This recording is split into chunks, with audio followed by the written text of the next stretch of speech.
And once again, a huge thank you to all of our financial supporters, all of our 87A survivors. You all know who you are. King Alobar, Raymond Normoil, Melbourne's Adventures, Petty Weddy, The Greedy Peasant, DayZ Hub, Offset Syntax, and Gone Postal. Thank you all so much. Our two podcast bosses, Kenny Baker and Cinnamon, thank you so much. And a big shout out to our new live show chat, Roger Roaster. Thank you so much for joining, and we hope you enjoyed this week's show, ladies and gentlemen. All the best.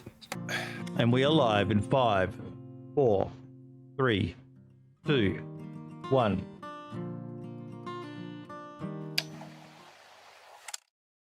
And welcome everybody to episode 156 of the DayZ Podcast. We are joined again by a very clean-shaven and professional-looking Archie Stormcloud. How you doing, buddy?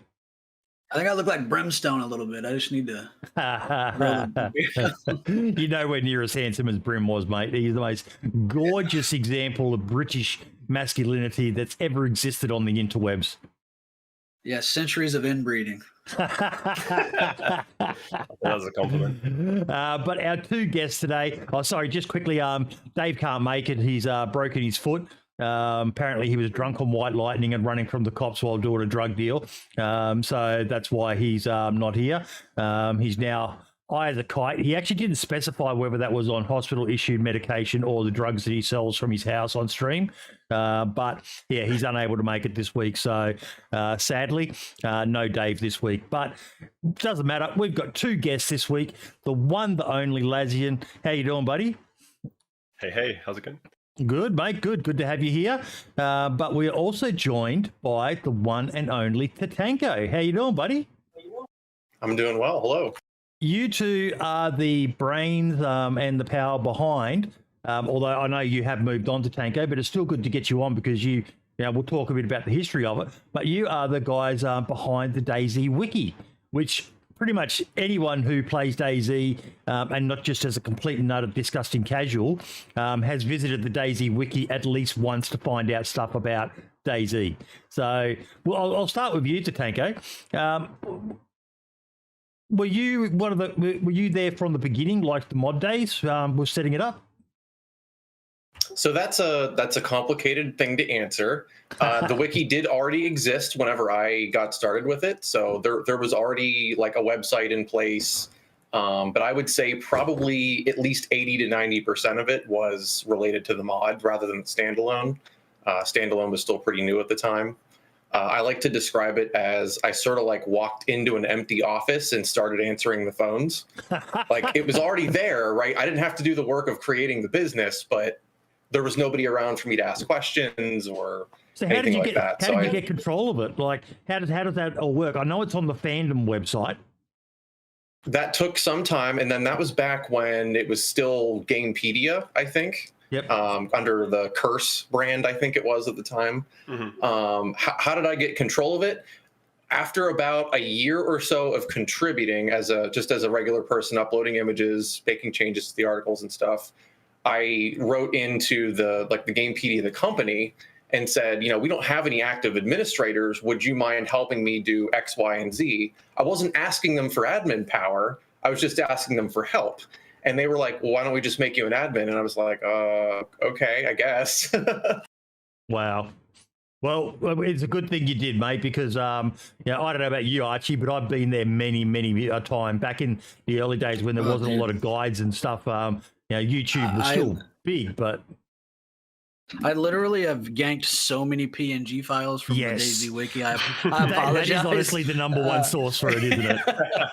Yeah, well, now people don't know how to turn the WebM files into PNGs and stuff, so it's a little more difficult. Sometimes I'll make my own, but I'm not going to lie. I would love to contribute as well over there because I've got a lot of guides on YouTube and stuff, and a lot of the information is a little dated. I should probably start contributing more. I've tried in the past, but it said that it had to be verified by an admin, and I never back checked it. So thank you for your efforts, though, for sure. I don't know who your graphic guy is making all of those PNG transparent files, but Thank you. To Well, that that's fella. something you can Or do, isn't lady. it, Lasyen? I've just shared in the chat the info for the wiki, which is the Twitter, the Discord, and the website. But on the website, you've got a link there where people, if they want to start contributing, they can as well, can't they?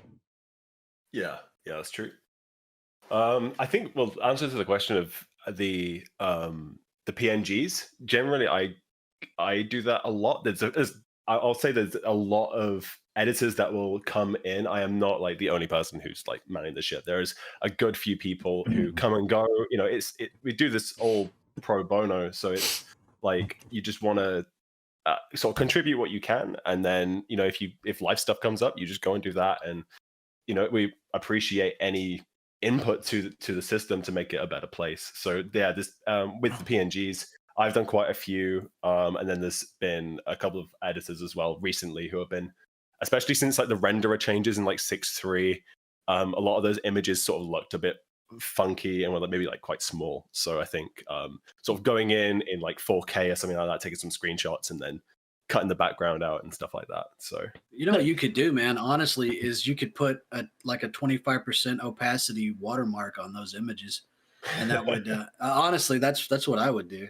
It would advertise the wiki too if people gank the image, you know, and post it. Yeah, but at the same time, it's like an open resource in that like we're taking screenshots from a game. We don't necessarily own those cutouts, you know. I think it's just like it's always kind of feel bad.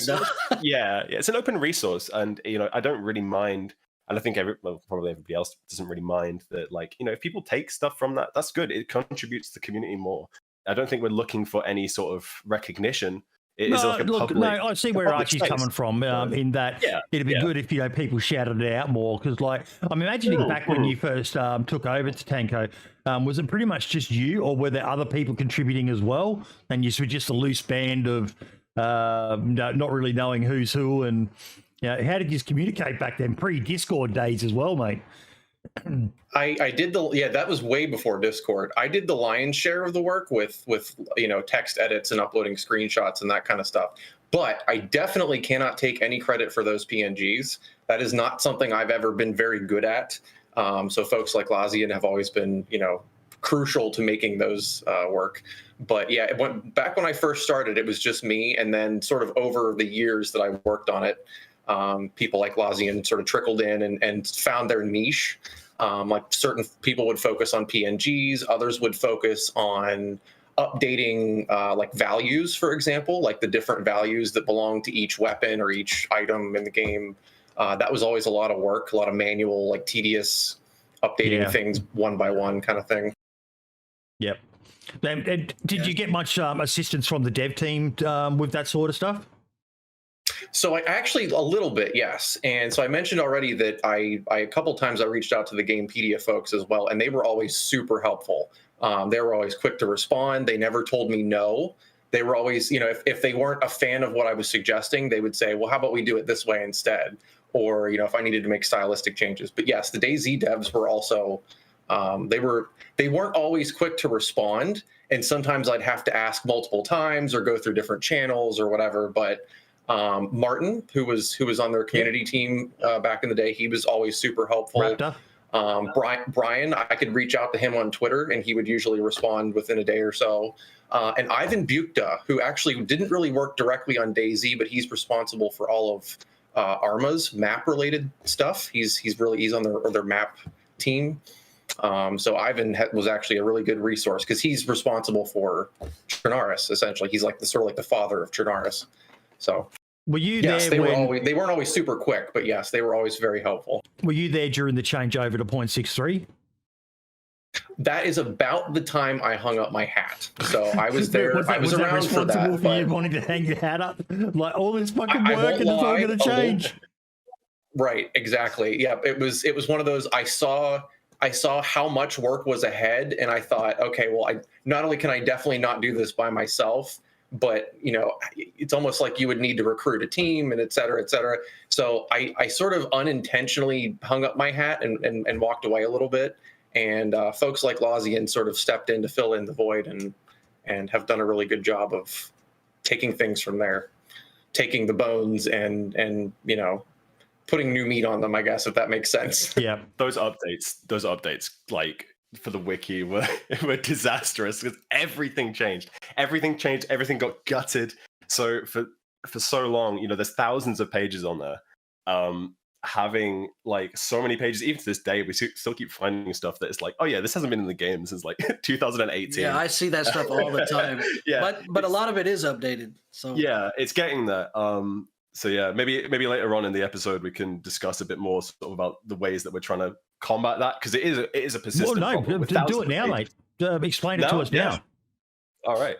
I've sort of been working. I think I showed maybe in the Survivor FM wiki, not wiki, in the Discord at some point in the past. There was like a system that I was working on, which is really it's kind of a very sort of sellotape, sort of duct tape job, but where pages, rather than having like the actual text on them, they refer to they're sort of built from other pages in the background. So all you have to do, so say for example, when the M4, let's say hypothetically the M4 rate of fire got increased a few patches ago, like if that value was written somewhere else, and say like a bunch of other weapons had their RPM values adjusted, you just change them on one page and it would reflect on every page.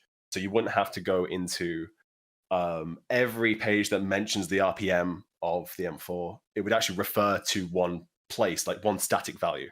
So I've been doing a little bit of work on that, updating to sort of fandom standards, and trying to get like weapons at least as like a proof of concept that does work. I think there's other background stuff which is like way over my head as like a person who can do with code. Like I'm not a programmer at all, but like sort of the more techie sides of that, I'm kind of just like trying to bodge it together, really. But it's proving cool, and it's helpful for the future, where all those values of people saying, oh, it's out of date, this value's out of date, here. It's like, well, okay, if it points to one place, one update fixes all of it. Do you do much with Archie? Sorry, not with Archie, with Wobo, because I know he's got a lot of that sort of data. I think I've maybe tagged Wobo in on his Discord once, because he was like, I think he was asking for an image or something, and I had like a cutout.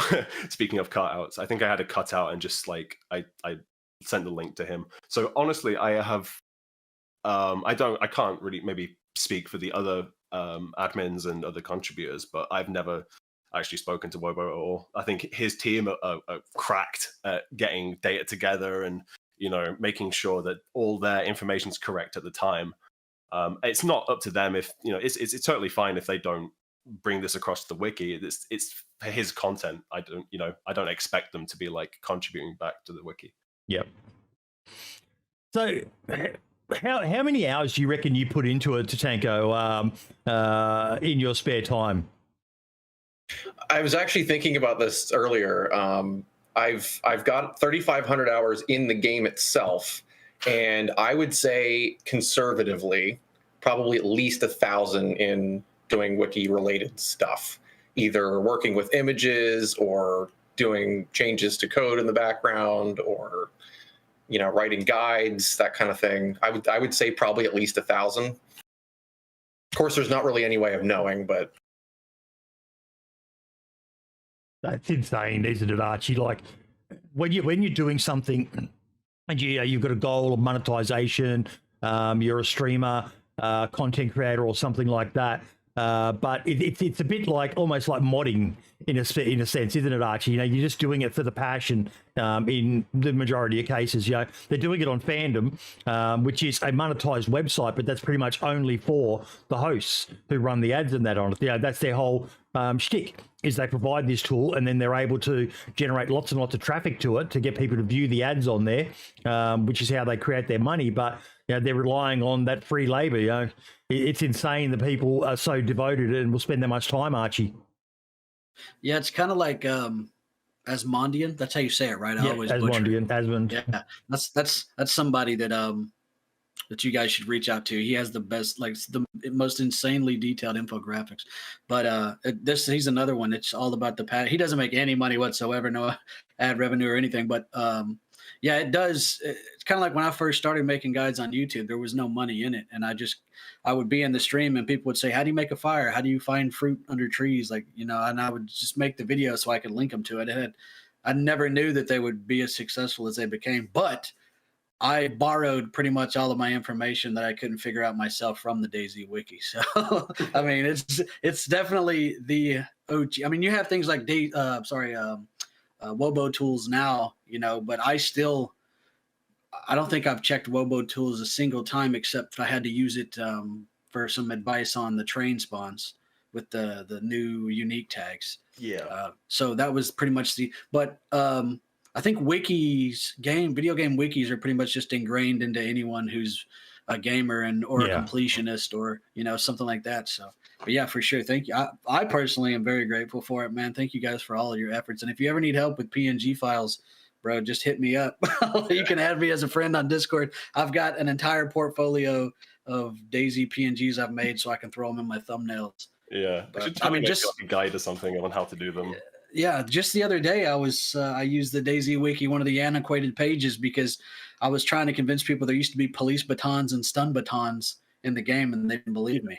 And I was like, oh, and I just pulled up the wiki and showed them, So thankfully, it's like it's kind of like what's the word? An archive, time capsule. Yeah, time capsule archive. Yeah, it's like an archive of old PNGs from non-re-implemented items and such. And when I need to show stuff that hasn't been re-implemented in a guide or something, I just go to the wiki. So what was the hardest part for you guys to basically add to the website?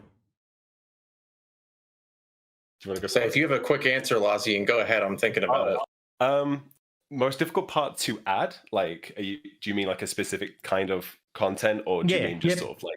Yep. What's been the biggest challenge, for? I think the general it's such a diverse game is where I'm going with it.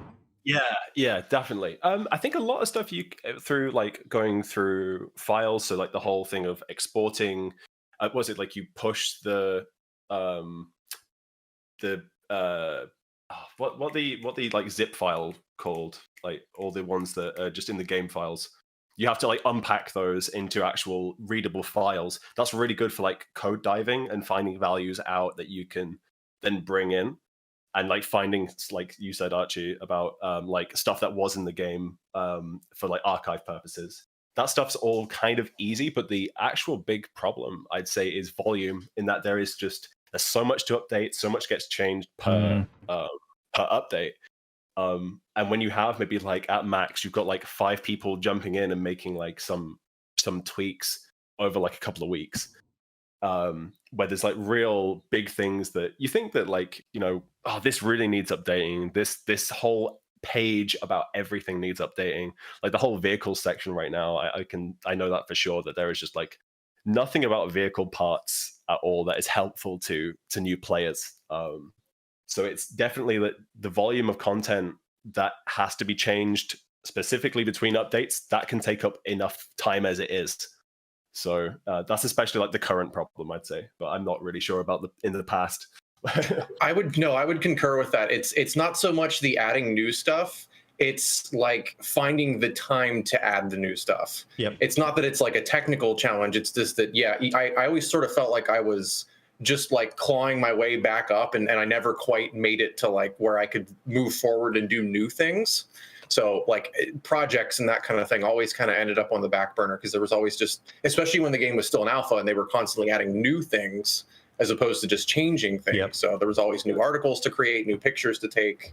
So there's just this overwhelming sense of. What about when they stopped doing status reports, Tatanko? Because the status reports used to be quite good for making it easy for you guys to get a lot of the info, but then they kind of stopped doing them. And for a while there, the communication wasn't the best coming out of the team. We know why, because they were flat strapped with the switch to 0.63 and that, but that must have been very difficult for you guys during that stage. Mm-hmm.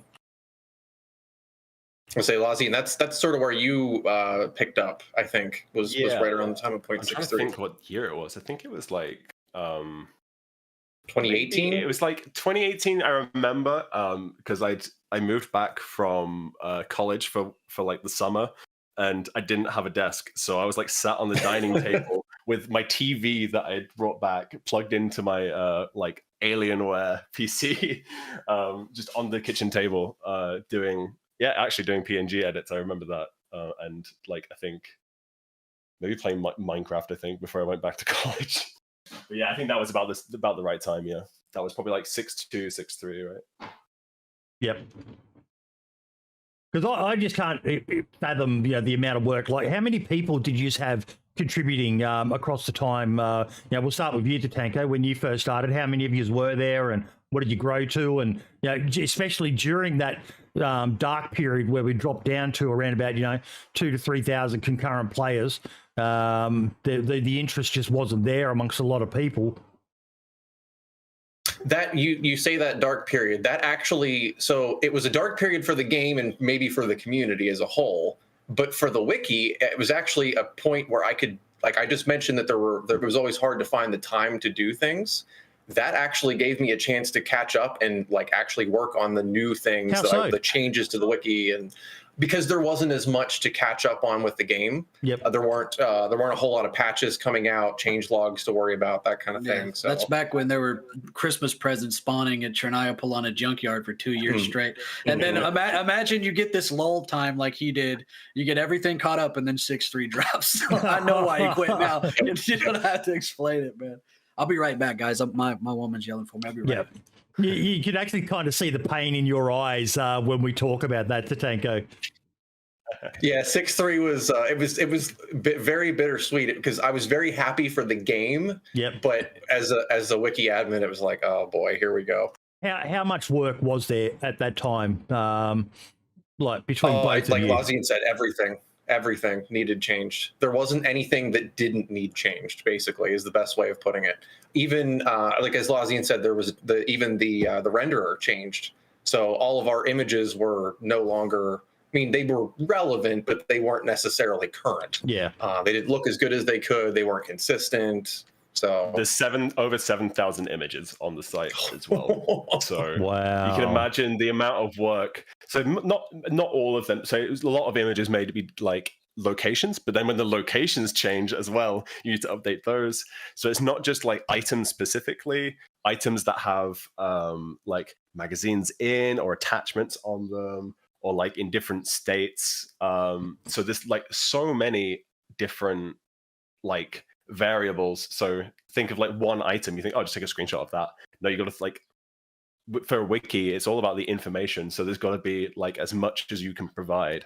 So it's a crazy amount of work. And also on pages, it's not just the content, it is how the pages are like rendered as well. So you've got like the sidebar, you need to code the sidebar if you didn't like steal it from another wiki or whatever. So it's work on like the back end as well, is also takes up a lot of time. I don't think a lot of people consider how much if you guys were probably hit the most out of anyone doing anything with DayZ, it just would have been, oh my fucking god. Wow. What was the morale like amongst you all when you were in the lead up to it and then post it? For afterwards, sort of picking it up. I think one of the problems we've had is generally communication. There have been people who are, super active now and then. We've got guys at the moment. There's a guy called Swatsy who's another. I think Swatsy. I can't remember if he's actually an admin or not right now. Teriyaki Asma was another contributor for years upon years. Ravex is another admin. Runic. Sorry, so was that like teriyaki asthma, as in like the breathing condition? Yes. That is a fucking. I need to know the backstory of that name. Teriyaki. They did a lot with images. They did a lot with images. Did a lot of him. I think he still does as well. Or the thing is with a lot of these contributors, I don't actually know much about them really. Yeah. There was specifically one that did a lot of work on the lore before like the whole like Hannah story stuff. Before that, and Scotty working on all that content. I guess long before that, where it's more just about like the location, the history of Chernarus, and sort of things that we can start extrapolating from the game world. That was a lot of that work was also done by a guy called Rusty Caddy. So there's all these different contributors that we don't necessarily communicate. We just sort of, we can appreciate that at some point that work, that content has been written by a certain contributor, and then we may never actually talk to them. You just know that it exists on there, and it's cool in a certain way. But when it comes to actually like trying to mobilize to get more people in and trying to bring people up to speed, like onboarding for writing on the wiki, it can be quite difficult if there's like, it's just a tag of like single people just sort of like hovering around a site, you know? Yeah. And to build off what Lasyen said, it's, if you think of wiki work as a form of content creation, it's very unique in that we have all these different people putting their hands in the cookie jar, so to speak, as opposed to like YouTube or Twitch or whatever, you know, where it's just one person doing everything, you know, from or maybe they have help with different parts of the production. But I've got a good understanding with this community and this show. You know, it's not just me. There's a bunch of us who are, so the more hands in there, the harder it becomes to coordinate, doesn't it? Yeah. Scheduling, especially, trying to get everybody together at the same time, even just to have a conversation. Time zones are a fucking nightmare for that, aren't they? Mm-hmm. Oh, I think we're quite fortunate that doesn't really matter for wikis where all you're doing is like editing stuff. But I can imagine for you right now where it's like 6 a.m. Yeah, 5:30 a.m. 5:30 a.m. Big props, man. Big props. Look, it's a passion thing. I sleep in every now and then. It gives everyone a chance to make fun of me. Old man fell asleep again. Blah blah blah. But yeah, I've done many an interview at 12 a.m., 1 a.m. But it's a passion project. Like with you guys and the wiki. If you enjoy it, you'll keep on doing it. So what are you doing with yourself now, Tatanko, since you've moved on from the DayZ Wiki? Elder Scrolls Online sort of stole me away a little bit, and that's going to be have even bigger though for lore, because that's just a massive. Yep. It's and so first of all, it's Elder Scrolls, which is, you know, everybody who's ever played any Elder Scrolls game knows that there's a lot of lore and stuff with that. But then this is the MMO of the, so there's all of the MMO aspects then on top of that. And every MMO is going to have a lot of moving parts and a lot to it. And it's constantly growing too. So there's new content being released like every quarter and stuff like that. And so I was known back in the DayZ days for my screenshots. But now I'm a Twitch person, actually. I stream ESO on Twitch a couple days a week. So I've moved on to live content creation as well. But I do still do stuff with screenshots. I still enjoy doing that. In the description of the video is his Twitch channel as well, folks, if you want to go and check it out. Oh, thank you. Appreciate that. Got that in there. And how are you finding it more enjoyable, less enjoyable, just good because it's different?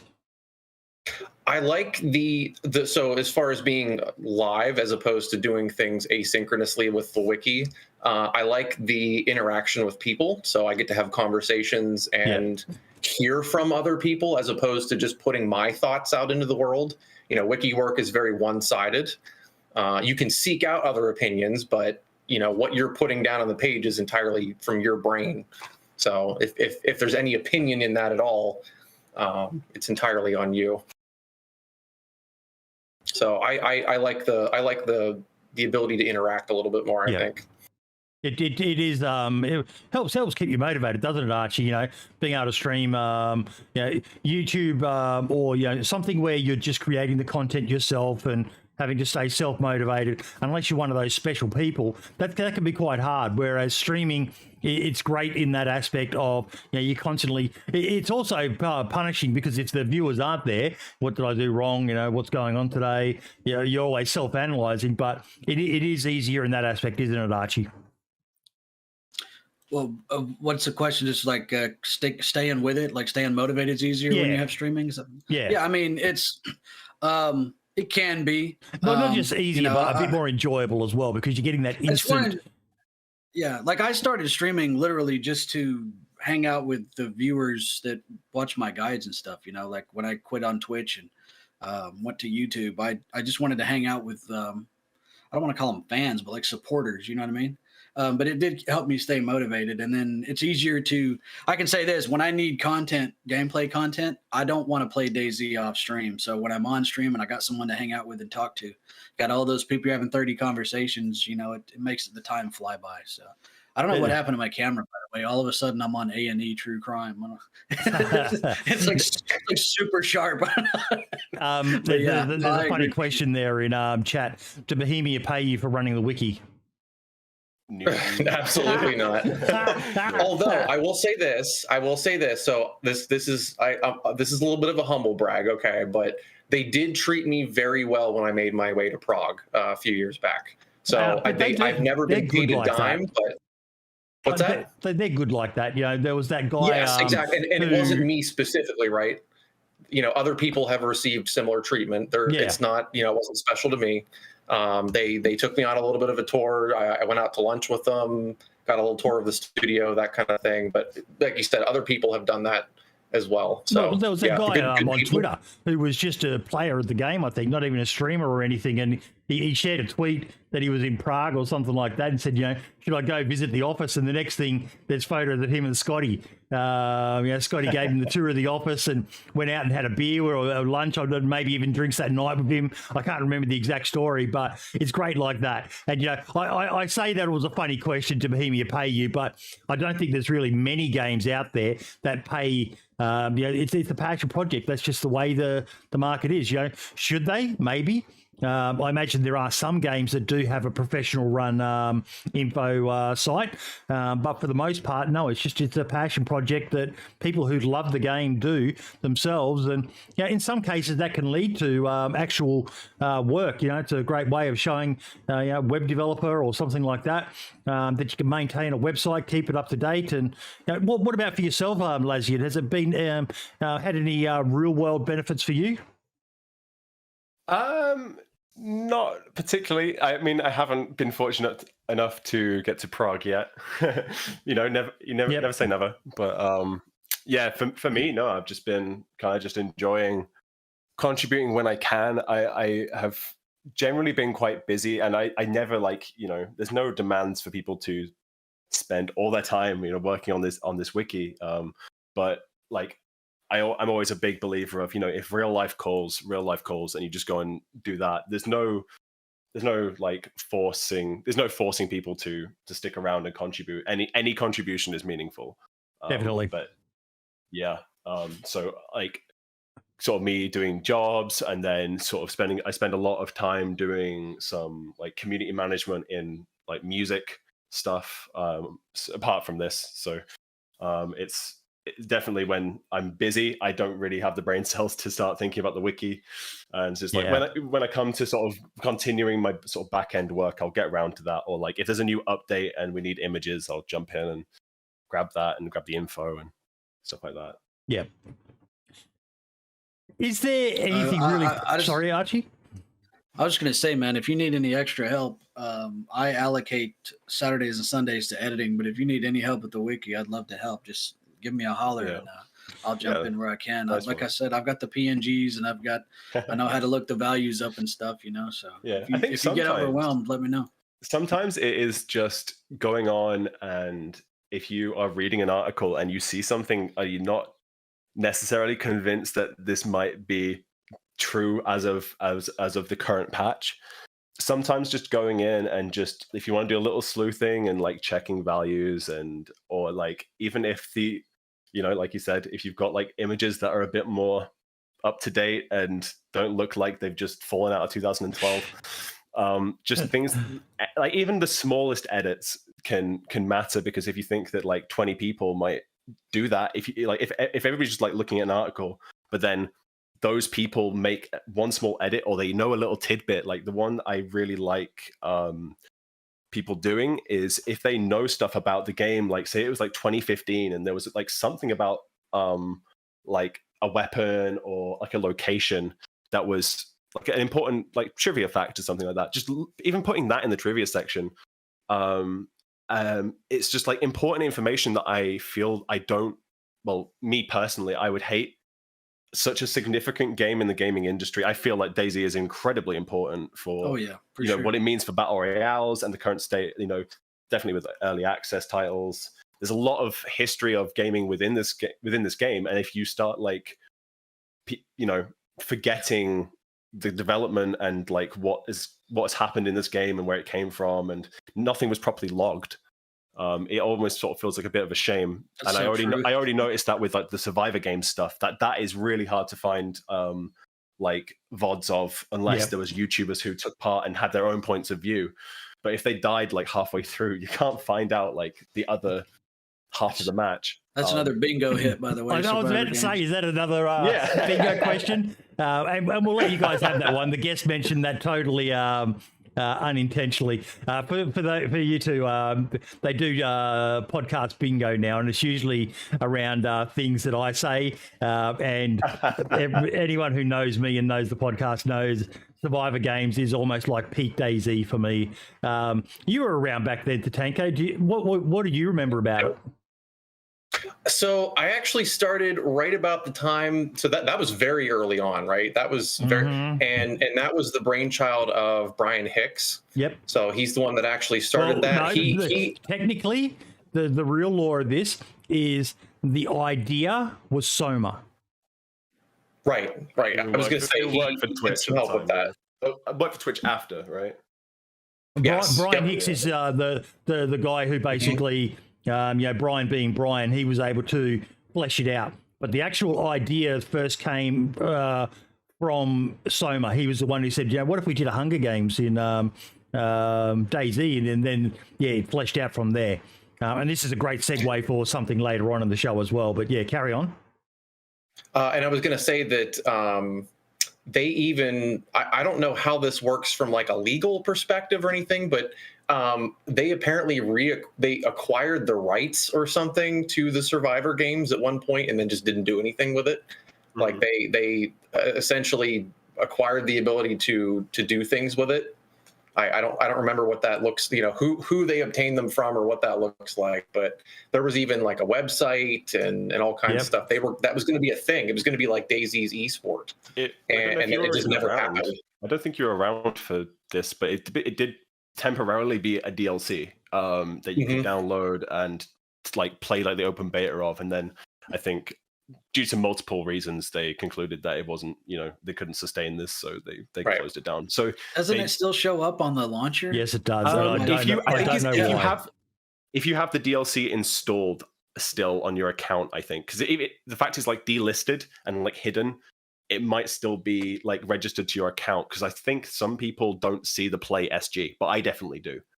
You would think that DayZ would have done something. I mean, you look at all the games that came out as carbon copies of DayZ, like H1Z1 and War Z and all that ended up the core gameplay, the survival gameplay, just took a back seat to the Survivor games, which I guess in hindsight is probably a good thing, because people would have completely overlooked what I've DayZ's always really wanted about. to see a timeline of DayZ and DayZ related lore. Basically, I know there's websites and I've looked at it a couple of times, but I am absolutely shit for staying motivated or something like that. But just something that, go back to, where the first recollection we've got of Dean saying that he started talking about it, and then all the way up and, Survivor games and all this other stuff that's come through, 0.63, just anything related to DayZ, just this timeline of, and to have links to the different patches, and, the status reports for that patch, and just this massive, but I could see YouTube sitting there going, no, we're not doing more fucking work. But you're describing something I wanted to do at one point, and you're exactly right. I was like, wow, that sounds like more work than I could do in a lifetime. Yeah. Well, there was an internal term for it. I think because there was we have like a projects page that I don't think has been touched since like 2018.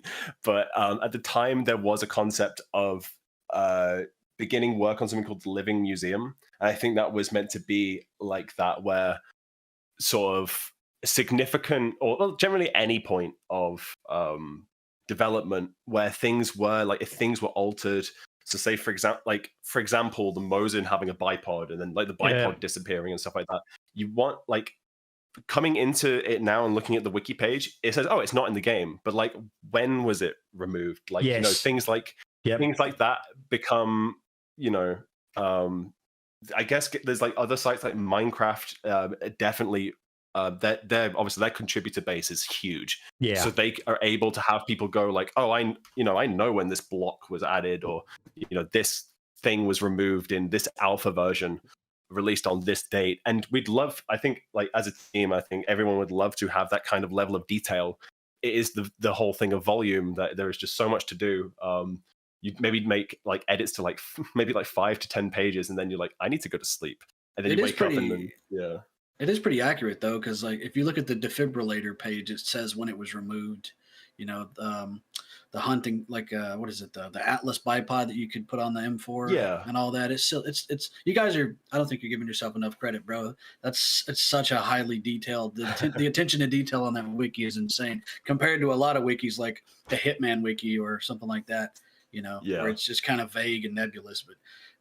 I still use your wiki every single day almost. So yeah, and I think it's just the community to thank, really, because I physically can't say how many people have contributed over the years, but it'll probably be hundreds, maybe like even 1,000 players or something like that have all come in and given their own part.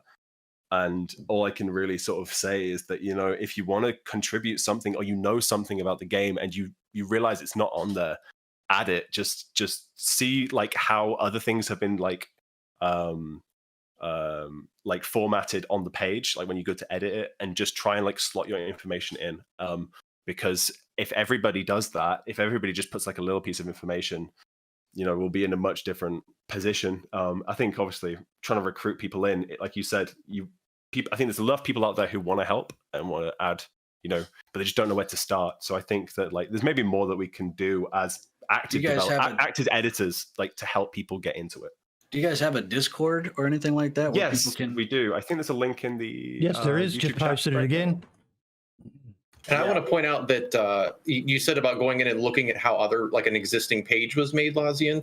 That's how I figured out how to do anything. Same, so I went in with no knowledge, right? And that's all you do. You just look at the source, and if it doesn't work, you preview it. If it doesn't work, the worst case scenario, you undo, or an admin deletes the page or something. That's the worst case scenario, right? So don't be afraid to play around. Yeah, exactly. And there's a sandbox too, for speaking of playing around. So there's always the sandbox as well. And you can also just make your own page on your own. Like you can do like your user account. You can also make sandboxes under there. So I do a lot of development work in my own sandboxes. There was like some work I was starting on Mini DayZ, because Mini DayZ is part of the brand, and it has had very little attention from myself or anyone else. So that's another game that has a community as well. Speaking of but it's just so like it's underdeveloped on the wiki, and I don't want to lose that either. Like that is important to DayZ, because it's 2 spin-off titles that we've had, and no one, I think, really picks up on that in a way.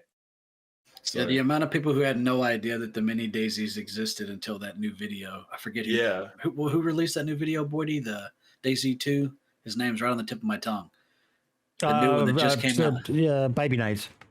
Baby Nades. Most people were coming into the stream saying, "Why don't you play DayZ 1 and 2?" Well, because I don't want to stream on mobile. But still, people had no idea that existed. So, for sure, man. The links are dead that are in the Discord for me. I don't know if they're dead for anyone else.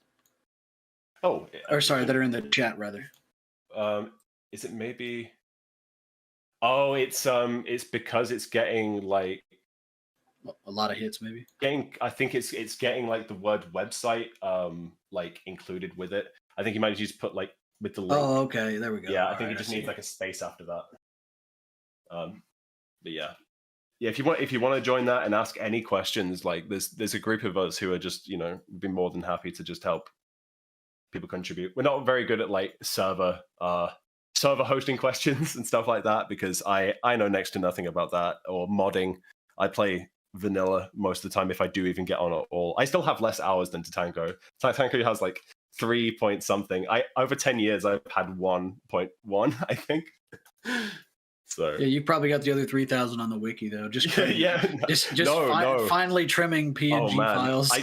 I can't even say that either. I'm rank 3 on the wiki for editors with 44k points, because you get points every time you do like an edit or an upload or something. Tatanko has 134,000. So I'm nowhere near. Wow. I'm nowhere near this man's contributions. You know what? That's not a cocky grin. That's a confident grin. That is on his face right now. This is why it was. I felt it was important to have I Tatanko kinda on, got- just I because kinda of got that. the level of contribution. I kind of got the feeling Yeah, for that sure. grin was like, really? That's how much I've invested into this? Okay. It's a little shameful, isn't it? Yeah, I it's think one we of all those kind of like, think, that's awesome, but at the same time, wow. Bro, every time I update my or validate my game files on Steam and I see my hours on DayZ, I'm kind of like, yeesh. That's awesome. That's awesome. So what do you guys need the most? Obviously, any help would be great, but we've had you on before, Lasyen. What's your biggest, most pressing need at the moment from the community?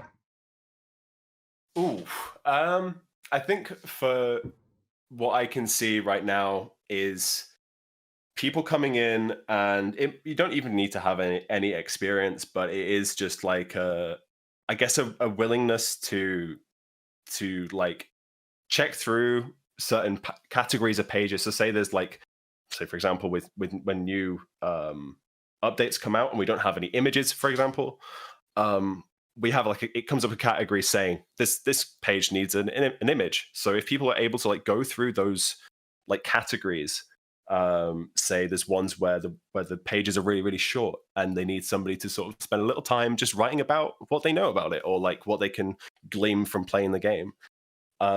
It's just, and even if you want to go on like a random page, it's a random page thing you can just click and you can just come across a random page and check if that's up to date too. So it's just people. The thing I would love to see is just more people coming in and just making little edits. It doesn't have to be a mountain. You don't have to move a mountain. It's just adding what you know, because then if everybody comes together and adds what they know, we've got a whole complete picture. Yeah. So. Okay, so we're going to move on. Now, I do want to cover something that's a bit of a personal one for me, a bit of a sad story. And it goes back to what we were talking about earlier with Survivor games. Sadly, earlier this week, I was notified that a mate of mine, not a close mate, but a mate nonetheless, an online gaming mate, had passed away. And his name was Blurman. Blur was friends with Brian Hicks, Lou, Soma, all those guys who were behind Survivor games. He was louder than life, this bloke. Just an absolute funny bugger. And Archie, if I could get you to play a video, this is of Blurman, because I can't, because sadly it's blocked in my region. So it's obviously got copyright music in it. But this is an indication of the guy. Actually, get it ready to play, and I'll tell the story of it. So, Tatanko, you were back around these days as well. So Survivor Games, the very, very first one ever, was like most things, whenever you're trying something out for the first time, there was a lot of stress, a lot of heartache, and Brian, being the main person behind organising it, was absolutely stressed out. And I think there was issues with it, didn't quite go to plan, and Brian in particular was quite depressed. And this is a measure of the guy that Blurman was, that he did this for Brian to try and cheer him up. I've got it ready, Archie. You can go.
I love Blur, man. He was just one of the funniest buggers around.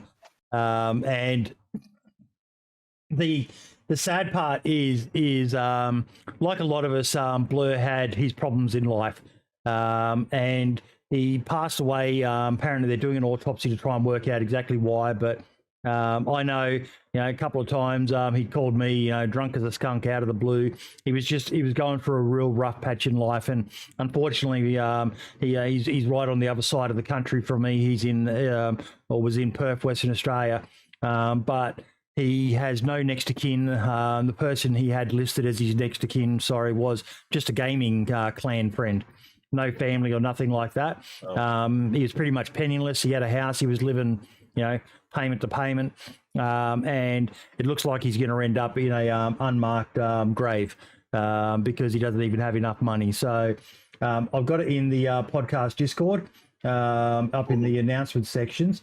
But there is a GoFundMe trying to raise money for his funeral, so that he can actually get so if you've got $5, $10, $100, whatever you can spare, folks, anything. I've donated 50 because that's all I can spare at the moment, sadly. Wish I was a rich bugger and I could pay for it all myself, but if anyone can spare any money to help a guy who you may not have known, but he was definitely involved in something way bigger, to help him get the send-off that we all deserve, which is just a name on the spot of ground that we end up in. So I'll share that link in chat. If you've got $5 or $10, I would it'd mean a lot to me personally if you could share it. So rest in peace, Blue Man. Absolute funny bugger. Now, I do want to talk, and this is probably something that when you heard about it, Lasyen, you were like, "Oh my fucking god!" DayZ 2. I've seen the document. Yes, it gets talked about a lot. There's always people, and one thing I will say for Bohemia, they're very good at keeping their cards close to their chest. There's a leak every now and then. There's always leaks. In any game and any company. But for the most part, they do pretty good. They obviously stuff has to get released in game files, and we all know what people are like. They'll trawl through it and that. But this was the first sort of concrete mention of a DayZ 2 in development. Now, there'd been the leaks a while back. Our mate Michael from Brazil had shared stuff with us before. There was a post quite some time back. Let me just find it. It's in the agenda on Reddit, where there was the alleged screenshots of. Let me just bring it up. Some of you may remember this. Alleged screenshots of cancelled DayZ 2 game surface. Because remember when they closed the office? Oh, yeah. Yeah.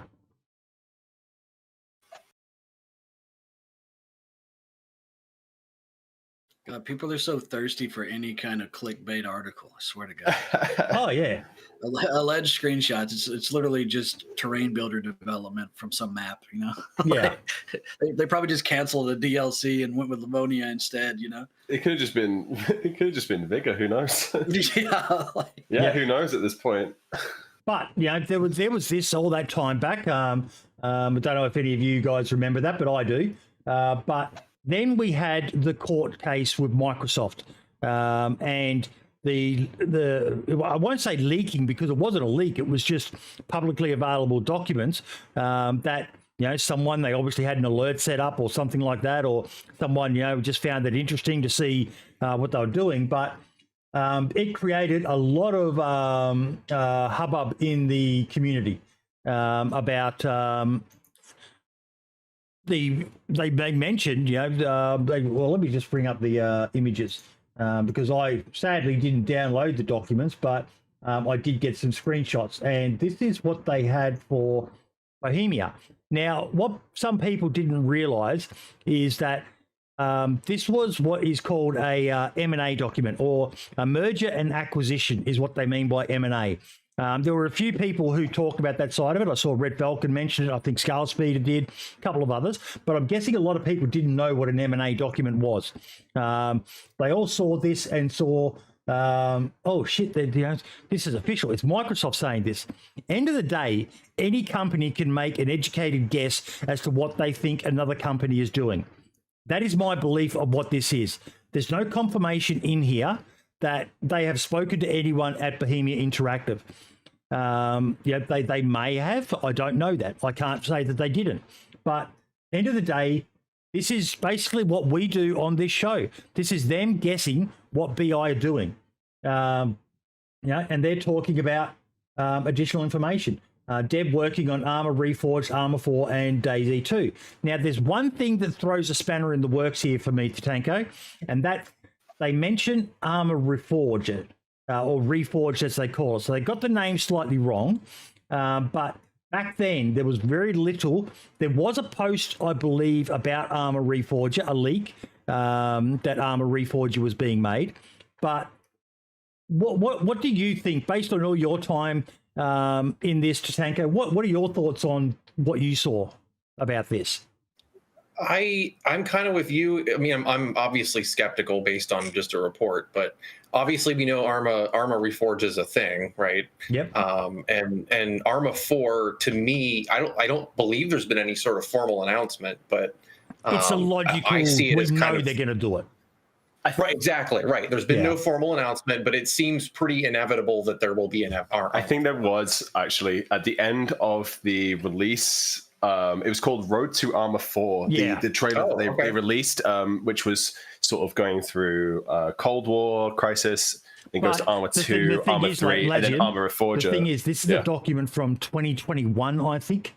That wasn't made public then. Absolutely. There was no confirmation of Armour 4 back then.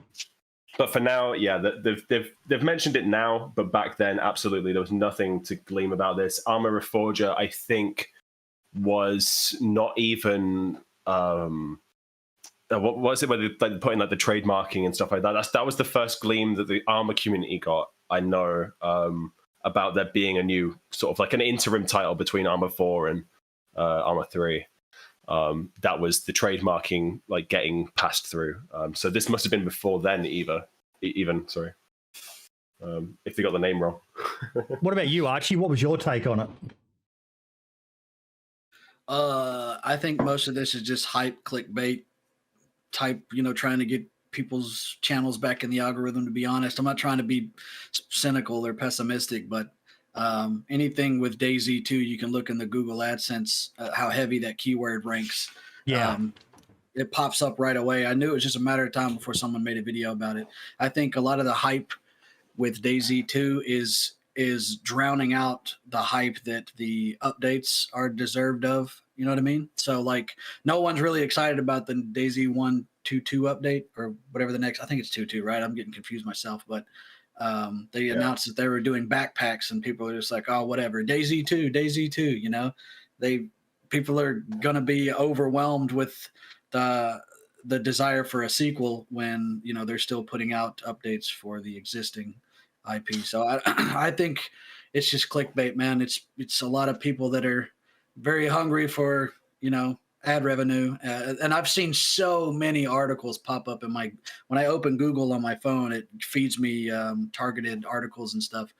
And there's probably a dozen I've seen from these different, Acme video game journalistic outlets that are all echo chambering the same thing. DayZ 2 leaked in documents. Then you look at the document and as always, they bury the lead and it's not been announced at all like they say it has, So it could just, even if they do find DayZ 2 IP, a licensing or a copyright article, of course they're going to license the term DayZ 2 or copyright it, Yeah.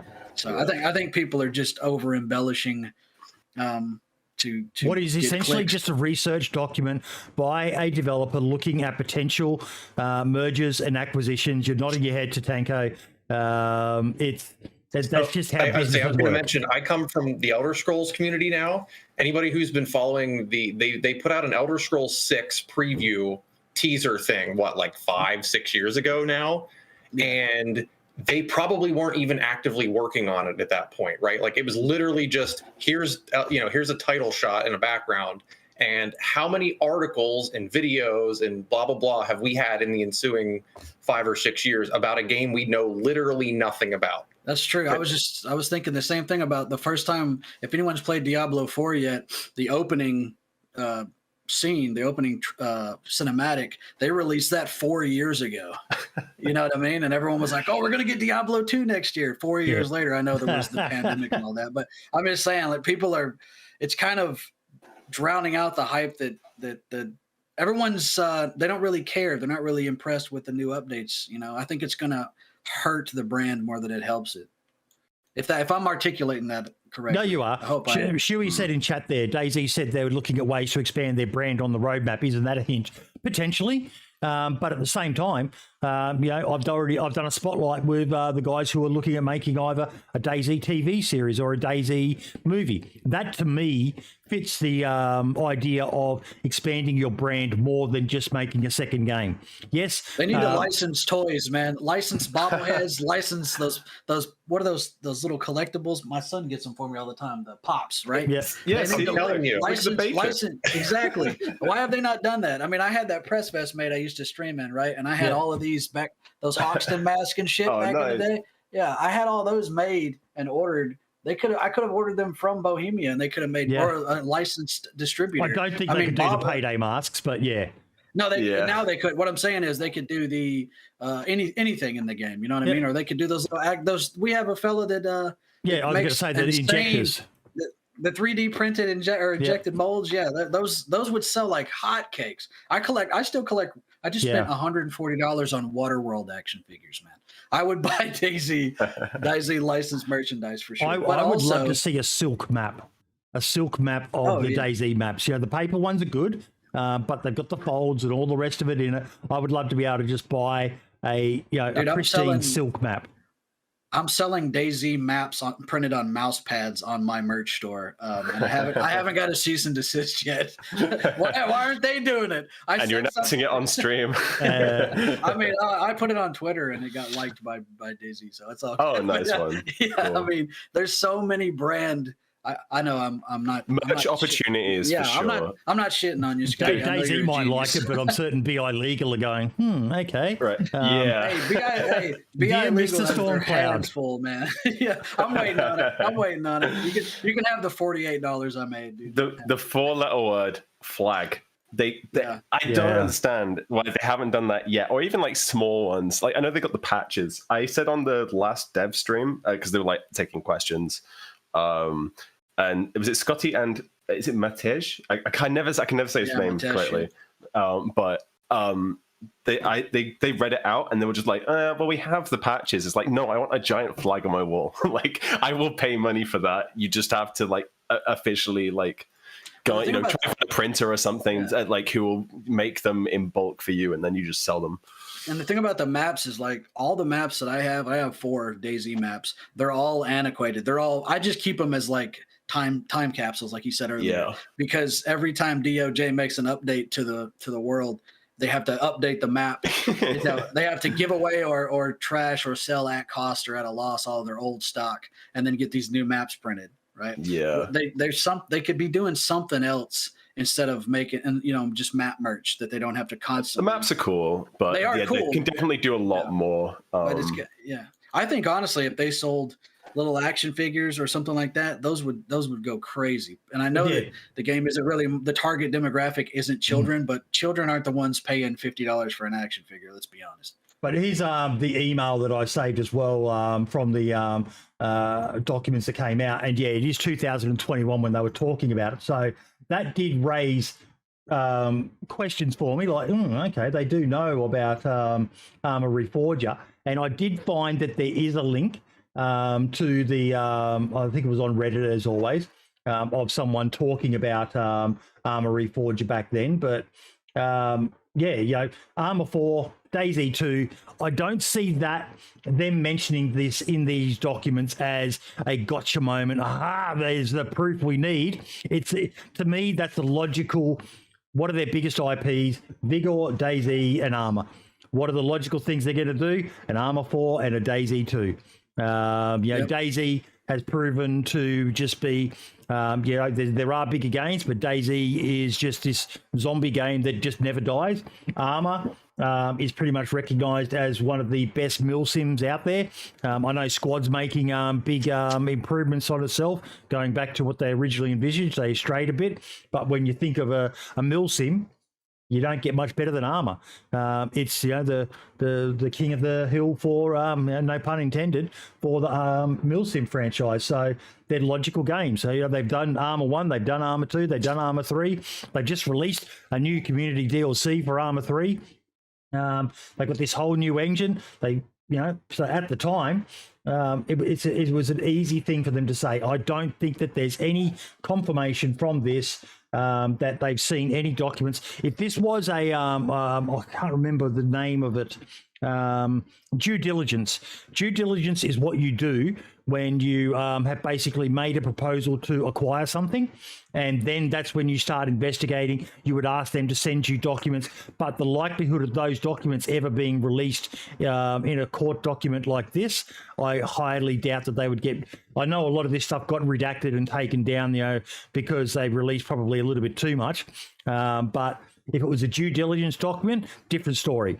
But when it's just a merger and acquisition, there's nothing to that, sadly, folks. So, is there? And then BI even made a statement in the article. I think I've got the link to that as well. There was a tweet, right, about from Bohemia themselves. Like not even like DayZ as an account, but they were just like.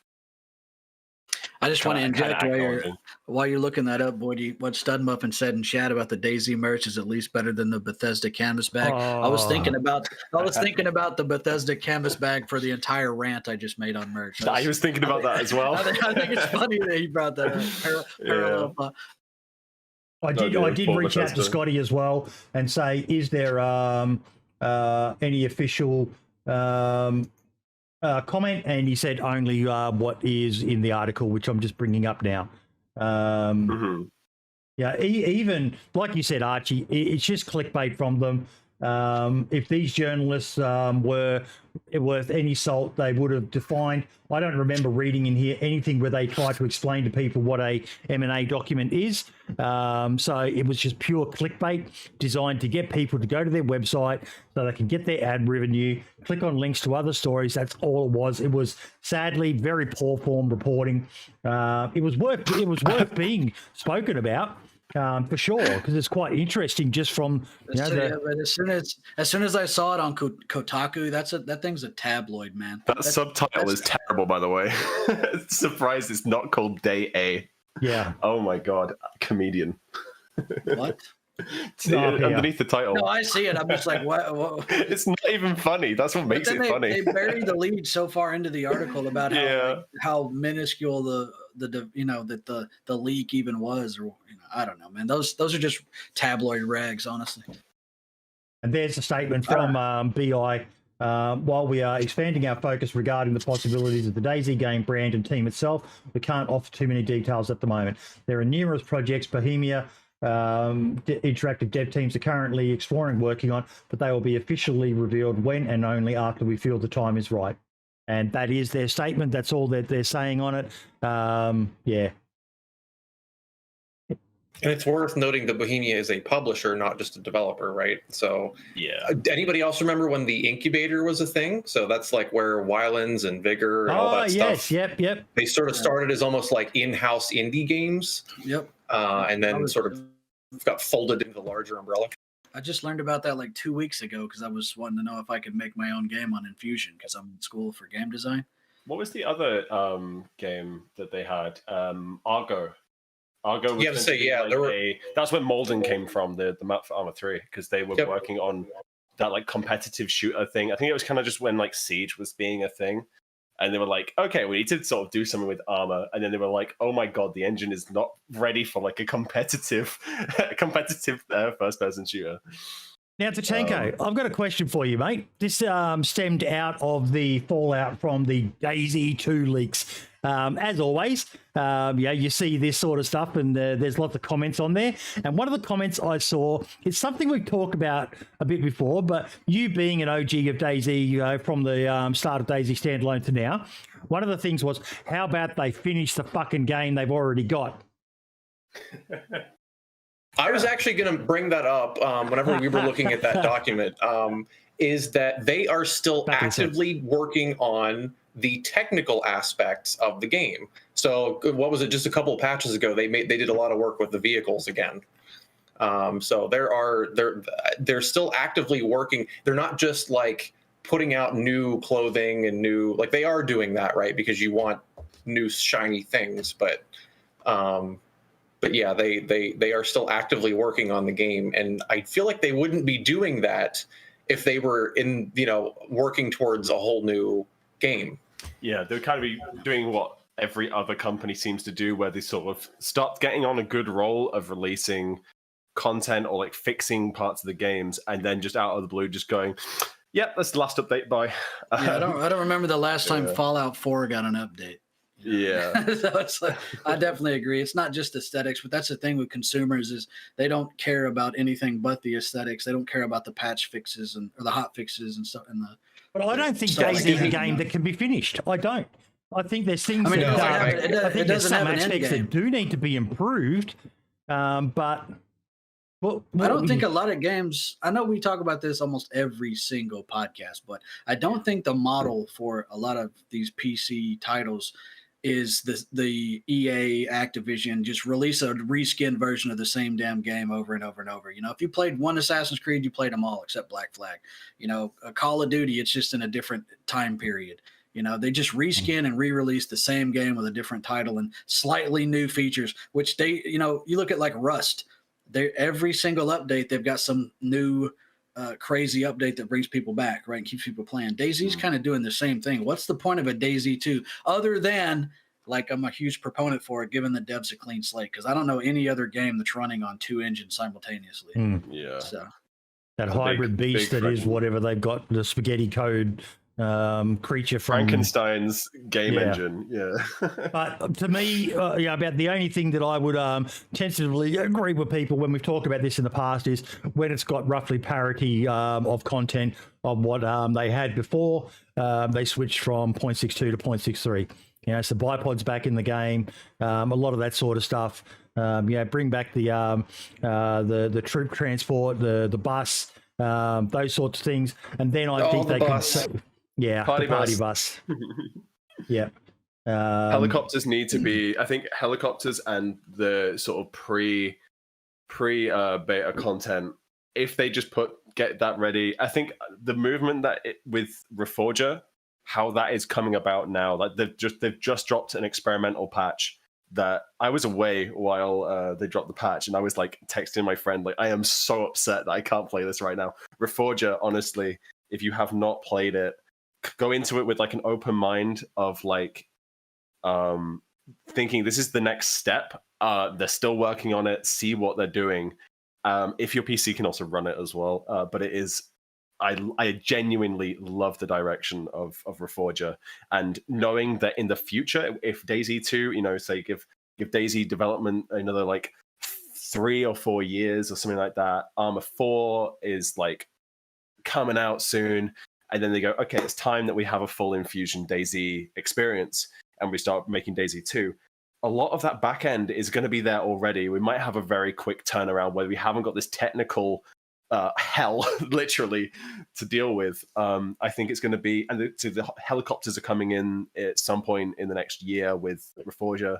All this content is going to kind of be ready to go straight off the bat. Medical system has just been added to. But why would you bother trying to back engineer that into DayZ with the engine it has? And this ties into the previous topic when maybe it'd just be easier to do a DayZ 2 where it'll work smoother. Because exactly, that's what I'm saying. Yeah, I think at this point the technical limitations of the Infusion/RVE engine that they've got with DayZ, there is very little point in working on that further. I say, if you've got systems that are maybe a little bit easier to sort of backport, I don't know the ins and outs of like engine development, but I do know that like if stuff like say the vehicle sim stuff was hell, but they managed to get some of that back into DayZ from their work from the main studio or whatever. If they can do that with like helicopters and stuff, like the flight models, that'll be cool. But at some point they're going to have to cut and just say, look, we've got all this stuff already on a new engine. We need to stop developing for ancient technology. And it's all ready to go for DayZ 2 in like say 5 to 10 years time. I agree. I think the hardest part for getting new players on DayZ, I know we talked about this before, so it's becoming redundant, but is the fact that the graphics, the aesthetics are such a turnoff for a lot of new players. And then when I played Reforger, the DayZ mod, it was so hard coming back to DayZ standalone. It is a beautiful game. Just the little things, the little things like I'm spraying at a guy and all the windows are getting shot out as he's running by. Just the little things like that. The things that were in Grand Theft Auto 5, 10 years ago. It's just things like that. But then again, I do have a certain special place in my heart for everything DayZ. I know how bad the devs have it as far as trying to fix. And I know they've done a lot of work to the code, the core code of the game and such, but I think I want a DayZ 2 just for the sake of the devs. And also that's one thing I do agree with the fellow who made the video. I forgot his name again. I'm terrible. Baby Nades. But Baby Nades is that it would bring a ton of new people and new money over. Because everyone that I've brought over to DayZ, they're like, why does this game look like shit? And in 1.08, they were redoing a lot of the houses and stuff. They added those double browns. They reskinned the double greens and double red houses. They reskinned the Rasta house and all that. And everything started looking aesthetically more appealing. And then they just stopped. So I don't know what the reason for that was. I think they must have like just, they have X amount of resources that they have with the team. They need to prioritize on, okay, well, we've got these weapons or these items, we've got these problems with the community of like, okay, well, they need more modding support, or they need more like, well, they're going down the route of like more RP or more sort of customization sort of stuff.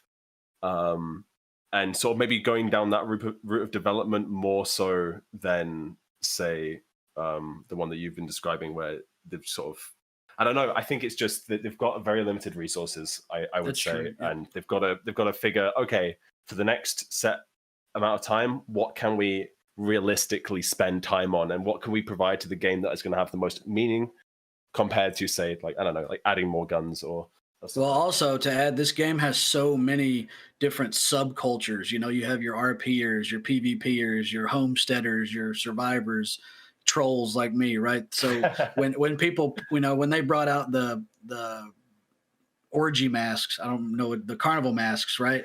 Everyone was shitting on it, but the RPers were loving it. Yeah, exactly. And it's not everyone is going to like everything that they put out, and I think accepting that it's not always meant for you. It's always it's meant for other parts of the.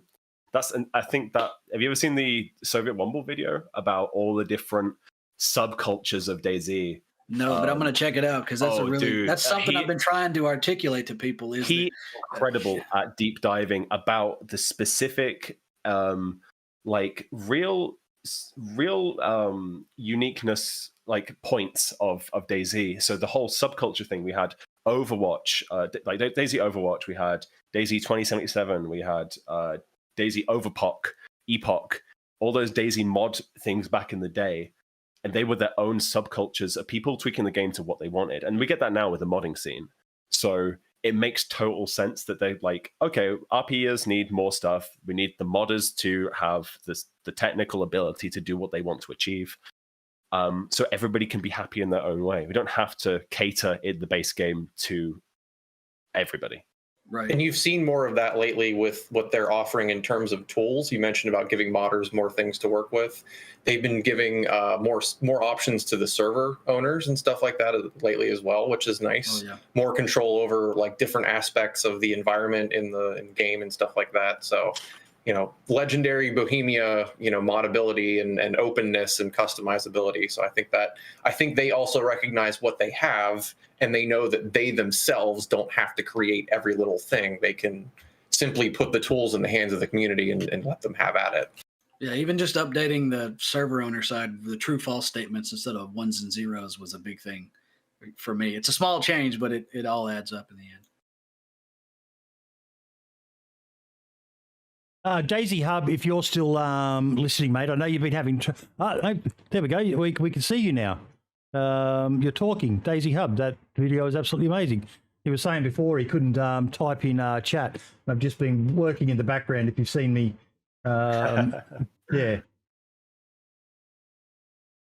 There we go. Hopefully that should prevent it from ever happening again. But quick ad time, guys. The ad is just for becoming a member of the YouTube channel. But I also have to shout out, it's one of the perks of our highest tier. We actually got our first ever highest tier subscriber on the channel. And that is Mr. Roger Rooster, Roger Cock. He has become a podcast chat, a podcast boss. Thank you so much, mate. But yeah, if you can join in at the lowest level or at the highest level, you get access to the Discord. I'm actually adding in some extra things. Pre-show, I'll be sitting in the green room whenever I remember to wake up early enough. And you can come and chat with us before the show. You get access to the scheduled guest list as well, so you can see who we've got planned coming up in the future, and a few other little perks that we're constantly working on ways. Also, congratulations to Stud Muffin and It's Mike Doherty for becoming our first podcast Discord chads. So they are no longer subject to Brian Bot. Tatanko, we have a bot in the Discord chat. I don't know whether you've noticed it, but if anyone says the word bug or bugs, they get a warning. And it's been the frustration of many of the community. But I've always had this set there. You've got those Discord levels and all the rest of it. And by as people realise, you can support a community not just by throwing money at them. You can support them just by being active and chatting and things like that. And that's always something that I've felt is very important. So Discord chads also get access to the supporter section once they hit that level 30. So they get to see the same stuff that the Discords do, that the YouTube members do, and so on. Sub Muffin, thank you so much for the gifting the sub there, mate. It's a great thing to do, and it was so good to see two people, because a lot of people have been trying to tell me, boy, do you need to fuck that bot off, it's getting old. I have boomer humor. I do dad jokes. There is no such thing as an old joke for me. As long as I can still, and I sit there, Tatanko, chuckling at people fucking arguing with this bot that's just giving them a warning for saying bugs, because they're not bugs. What are they, Tatanko? They're features. Unintended game features, yes. And that was the whole thing with it. So that's DayZ bingo too. It's just that little bear, the little bear with the word Brian on it. Yes. The disappointment as well of picking them up and having nothing inside. That always used to bug me. Whenever you'd find one, it's just like, oh, it's not actually got any presents inside. Okay, here we go. Here's the DayZ bingo for you. I don't know whether you guys have heard of it, but there's this server I play on called DayZ Down Under. And they've actually got it set in the files that Brian Bears often spawn with some rags, a knife, a sewing kit, just nothing major. But how fucking good is it as a freshie, particularly on a more hardcore server, when you could find 6 rags and a knife ready to go? That knife is one of the most important things as a freshie on a more hardcore server. So, I think that's something that they should add to vanilla. You know what I want back, bro? What? Remember when you could only find the plastic orienteering compass in the Frosty Flakes? Yeah. Why did they get rid of that? That was the best, because you'd find a box and you get so excited, even though you didn't need the compass because you already had one. It's engine limitations. Bloody what's his name? Daddy. Fucking how am I having a mental blank? An Aussie streamer. Hasn't played DayZ in a while. R. Diddy. Why did I have daddy in my mind? Who's my daddy? Who's your daddy? I'm your daddy. But yeah, he got frustrated because he set out to try to get one. I don't think he ever did. I don't think he ever did. I remember finding one and showing him in his chat. He was pretty upset. But yeah, when it's just DayZ logic. When you're looking for it, you don't find it. When you're not looking for it, you find. And half the time, I always wonder how many of them I got, because unless you were checking for that little message that popped up, you didn't know. Yeah, so I wondered how many boxes of cereal did I eat, and there actually was a compass that dropped out of it. But you could put a lot of it. The compass. It did remind me, or if they're like the little crackers that they brought in, the animal crackers, if they dropped something like Cracker Jacks, that'd be cool. Just something new. A lot of people would say this is stupid or whatever, but it's just it's not. Little things like that mean a lot, don't they, Tatanko? Just to keep players interested. That was so. I mentioned that I went to Prague at one point and went out to lunch and blah blah blah. That's the kind of thing we talked about at lunch. So this was like pre-beta, right? But we talked about, like, why can't we add water to powdered milk and make a bottle of milk? Yes. Like, why can't we add milk to cereal? It's like, why?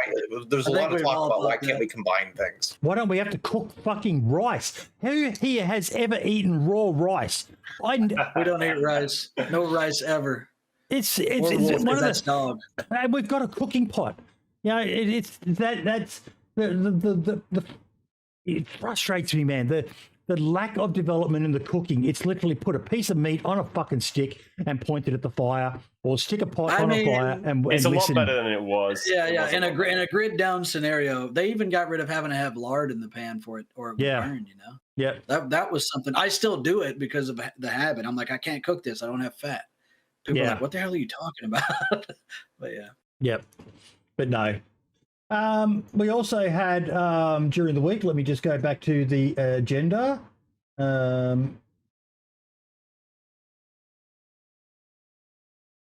Also, things like with taking tires off. You don't need to take. You don't need to fucking. Not even so much taking them off, but putting them on. Could you imagine driving a fucking car without the wheels fucking tightened on? Wouldn't make it very far. I'm going to do the Reddit thing and say, okay, you're talking about a game that's about a zombie apocalypse, right? You can't have all the real. Now, I wanted to show an update of this one. I'm really excited for this Japanese island, Takashima, that we talked about before on the show. Not the crappy one, Shima Islands, that's it. This is how you generate hype, people. Good quality editing. Promo. Hand placed trees. I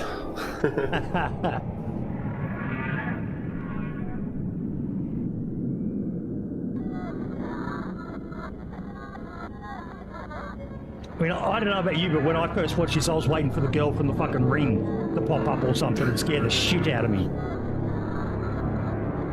Just imagine if they just had like a Japanese voiceover right now, just talking about how doomed this island is or something like that. Would be insane. This could just be for Chernerus for all we know. Godzilla.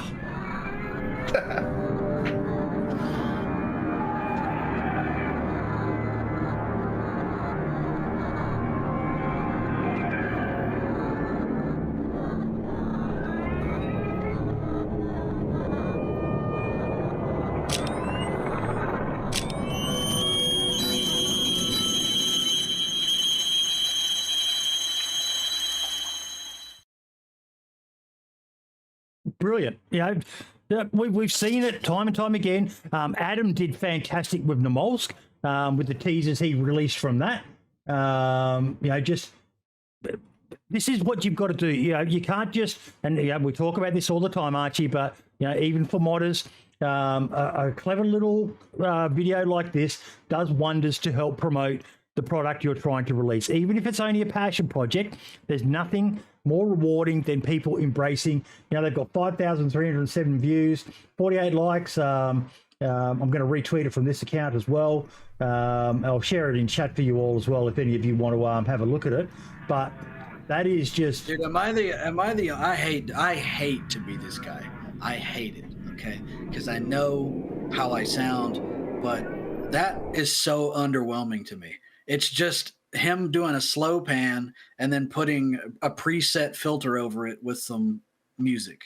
There's nothing teased in that whatsoever. That just shows you how hungry the community is for some new fucking content. Like Bitterroot, I'm sorry. I know I'm a huge fanboy of Bitterroot and Matty Ice. America.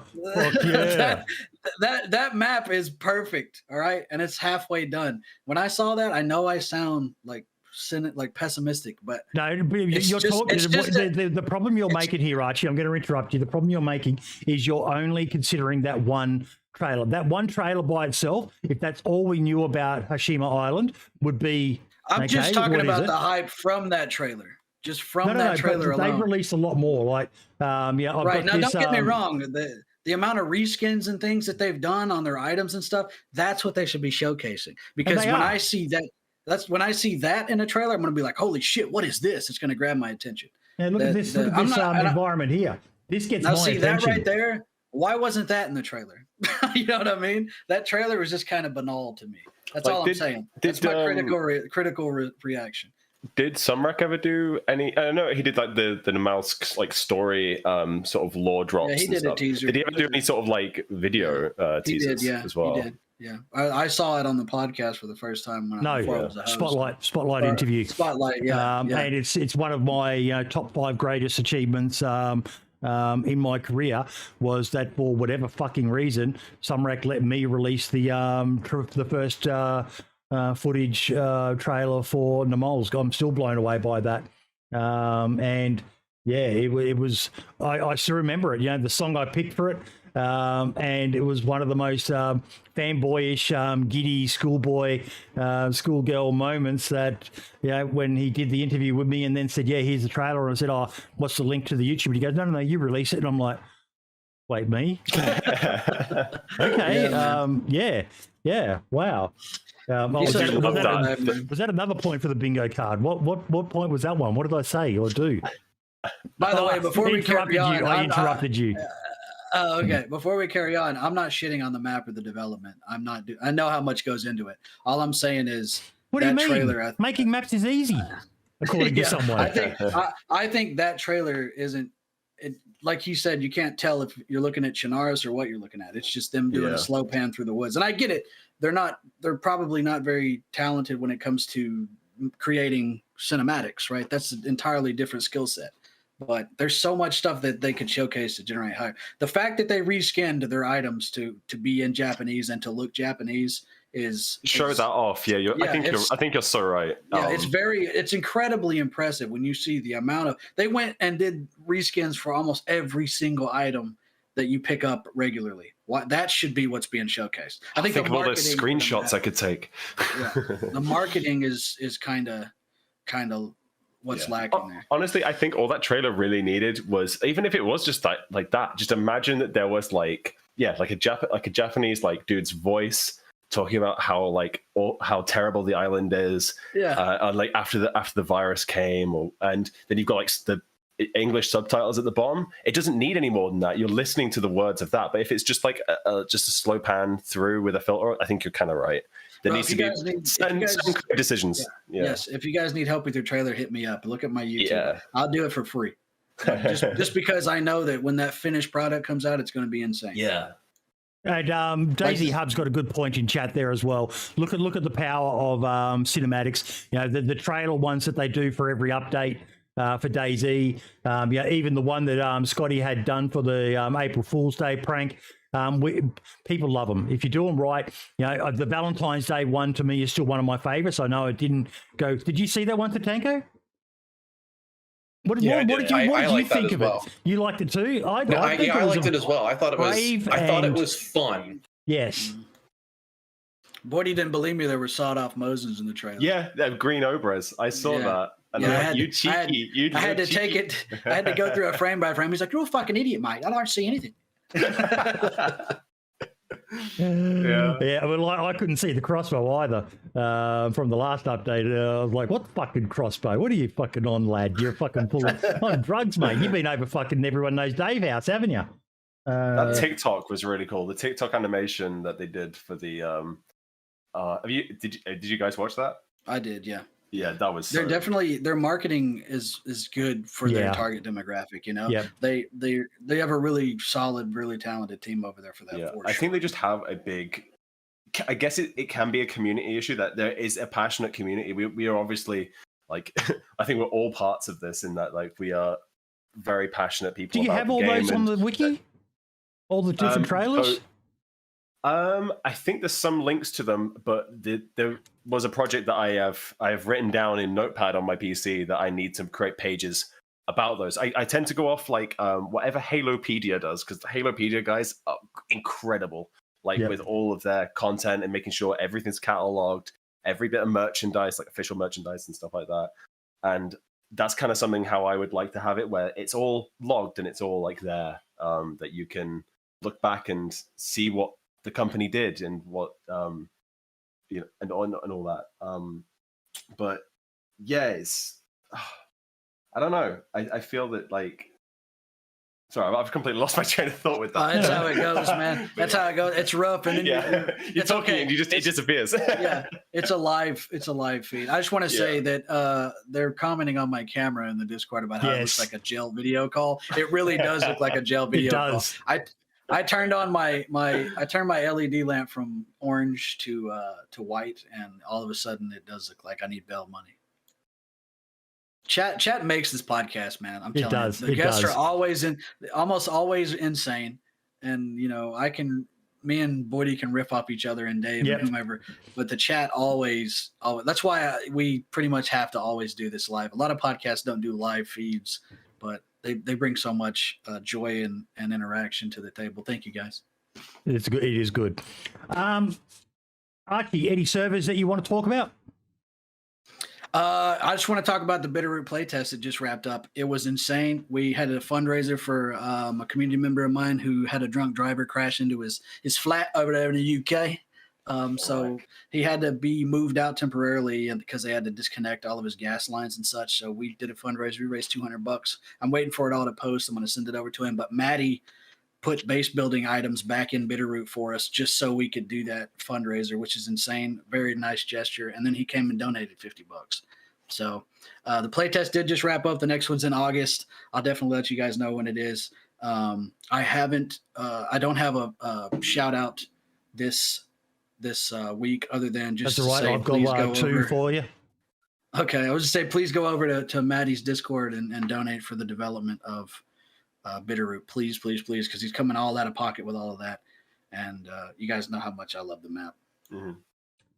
Guys and girls, we are pretty much done for this week, so we'll do our individual shout-outs. Tatanko, what we do every week on the show, mate, is we just do individual spotlights. So anything that you want to shout out can be DayZ related if you want. Doesn't have to be. Just anything that you would like to let people know about, or you want to say thank you, just anything at all, mate. Yeah, thank you for having me. And especially given the topic of the show this week that we were talking a lot about the wiki and stuff, I'll use my shout out to say go and volunteer your time at the wiki. Go and even if it's just like 15 minutes here and there where you notice something and you have time to make the change, or you notice a screenshot is missing or something like that. Please go and whatever free time you have, whatever expertise that you have in your head, please share it with the community. So that'll be my shout out. Awesome. What about you, Lasyen? Anything you want to shout out, buddy? Definitely got to shout out the UESP guys, the the Elder Scrolls guys. That is the right Elder Scrolls. I also do stuff for them, so yes, that is the right. Okay, yeah, that's what Tatanko does now, right? Yeah.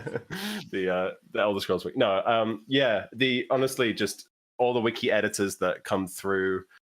Like we are like a ragtag team. We talk like in a little like editors channel, like very rarely, but it's always cool when we sort of do push and get some stuff out the door. DayZ devs are always really cool, and I do love the interaction. I just generally with the community, like the whole crossbow thing with Toprek, like that's what I love to see. And if there is more of that, more celebration did you hear about that one, of the game as well.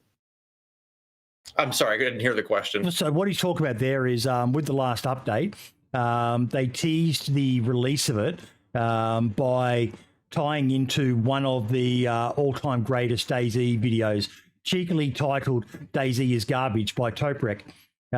So, the haters of DayZ would be, oh, you're not going to watch this one. And it's actually Toprek very cleverly disguising himself using a bomber jacket because of the shine that it gives.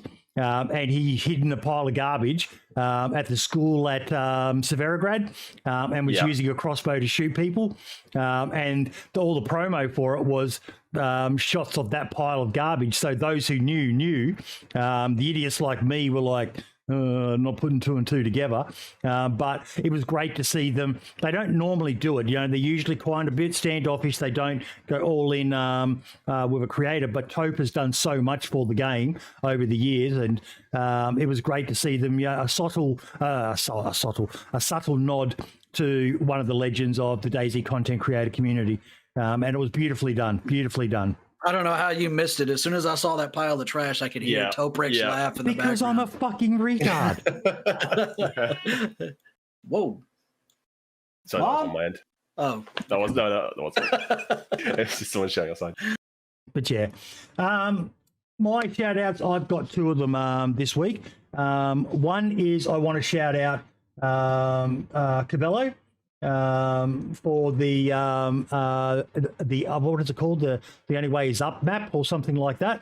Only up. And again, the one and only Don Sibley, who is looking at converting that to the console community. Those two are just, that's fucking awesome. That thing's the latest. We gotta get him back on here, man. Yeah, I love Don. That thing's the latest. It's so funny. What is it? Imposter game and that other one, Fall Guys. There's always these things that go through little buzz moments, and at the moment, everyone seems to be playing this Only Up game and variants of it on different platforms and that. So it's great seeing them do that. The other one that I want to shout out, where was it? Is the Chernerus Light map with the input from Asmondian in it. He's got kind of dark at the moment. He hasn't been active, so I hope Asmondian, if you're aware of this, if you see it or hear it, let people know you're still around, mate. I know there's a few people that are wondering if you're okay, mate. So reach out and check with someone. It's something I like to do every now and then, is just go through my Discord messages, text messages, stuff like that, and just scroll right down the bottom and look and see a name that you might not have spoken to in a while, because as we talked about earlier with Blur Man, most of us are only connected through the online world. And it's terrible when you find out that someone who you've known, even if you may have never met in person, is gone. It's easy to lose touch, man. Yeah. Real easy to lose touch. So reach out. But the other one I also want to do quickly is to thank you, Archie, for that lovely tweet you said about me earlier this week. It was nice. We all sometimes need a pat on the back. A quick cup of the balls. No homo. To keep us extra homo. Extra homo, buddy. It was nice. It was good, man. I had to take a break from just owning the libs on Twitter, dude. No, but you're welcome, man. I paid $8 for that. Yeah. So. But man, we love you, bro. We're grateful. Thank you so much. I want to thank everyone else who said nice things as well, because that's what we try to do here is spread awareness and bring positivity to the DayZ community through this show. Ladies and gentlemen, thank you all so much. Tatanko, a pleasure to meet you. I know Lasyen was quite excited as well. He said this is the first time that you guys have actually been like this as well. So, thanks for having me. Appreciate it. No, it was good, mate. You've been around for a long time. And do you still play much DayZ? I still play all the time. I don't stream it, but I play it, at least a few times a week for sure. Yeah. What's your favorite server? Right now it's been the basically vanilla stuff. So I'm still, I like to play things that are lightly modded. Yeah. Things that mostly just like add additional items and stuff like Quality that. Of life mods. Yeah, I'm the same way, bro. Same way. Very, very old school when it comes to my DayZ. Quick shout out as well. Check out the Cold as Fuck Namal server and the Banov as Fuck server as well in Australia if you're looking for something a bit different. The reason I said that is they're lightly modded. Nothing crazy. Just a few quality of life mods. Yeah, mate, you fucking complain about ping. You guys are sort of fucking. It's unfair how fucking good you've got it in America, mate. You've got good ping to fucking America. You've got playable maybe ping if you to would have Australia. stayed in Somalia, you would have had better ping. I'm not mentioning it. I'm not giving them easy bingos. I'm trying, chat. I'm trying to beat them. I'm trying. They will get genuine bingo points when I slip up and do Boydisms. I'm not making this easy. But yeah. Did I tell you about how I was deployed? Thanks for coming on, guys. Tatanko, thank you so much, mate. A pleasure to meet you. And thank you for all the work you did, mate. Taking up something that was pretty much abandoned and then kind of having it thrust upon you. And then obviously, managing to get a team of people around that are still contributing to it, like Lasyen and the rest of the team over there. So once again, sharing it in chat, folks. There's the information. It'll be in the description of the video down below. If you want to jump over there, you can do as much or as little as you like. Any assistance is appreciated for the DayZ Wiki team. But yeah, thank you so much for coming on, ladies and gentlemen. Thank you very much. Thank you to Lasyen for continuing the good fight. I appreciate you. It's no worries. It's all good. Thank you for being one of the only people that still play ESO. Hey, now I have fun. I did. I like it too, man. I didn't know anyone else played. I didn't know anyone that I knew played it, so now I know somebody. Next week's guest is that guy Sil coming on. Nice. He does some really good videos. I'm excited to get him on again. Plus, I'm still trying to nail down the spotlight with Mike Jones 420, who apparently is starting up a server again. That's Tatanko. Remember 420 Gaming? I do. That's the guy who created 420. And he's still circling around the DayZ community. So, yeah, weren't they the bad boys back in the day? But, yeah. Sometimes we leave, but we never quite go away. We always come back. Yep. DayZ's just like this game that. will spoil you, dude. It'll spoil you. But I'm also looking at doing a spotlight on Barbarius, for those who know him. He's a content creator from my neck of the woods, but I know pretty much fuck all about him. So I thought, what better way to find out more about him than to get him on? And he said he'll do one, and we're just going to work out the date and time, and then we will go from there. But ladies and gentlemen, try to get Mark's on for that one. He loves Barbarius. No, it's not a podcast episode. It's going to be a spotlight interview. They're just a one-on-one, just me and him talking. That's right. But yeah, Foxy gave me an ultimatum. I've got to do at least 2 spotlights a month, and I definitely do. I need to pull my finger out with those because I know a lot of people enjoy those more deep dives into just the one person rather than the format that we have on this show. But yeah, Lasyen, Tatanko, thank you once again for not only coming on the show, but for all the work you both have put into the wiki. And we will see you all next week, ladies and gentlemen. Bye-bye. Hydration.